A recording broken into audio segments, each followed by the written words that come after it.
நீண்ட இடைவெளிக்கு பிறகு தமிழில் ஏஆர் முருகதாஸ் மதராஸ் என்ற படத்தை இயக்கியிருக்கார்.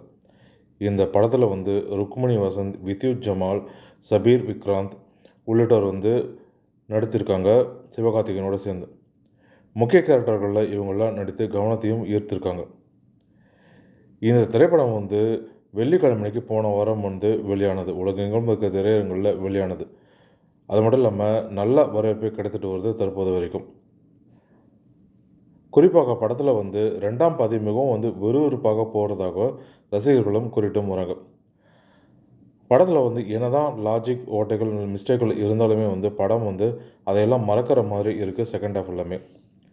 இந்த நிலையில் தான் மதராசி திரைப்படம் வெளியான 2 நாட்களில் உலகம் முழுவதும் 50 கோடி ரூபாயை வசூலித்திருப்பதாக அதிகாரப்பூர்வமாக தயாரிப்பு நிறுவனமே வெளியிட்டிருக்காங்க.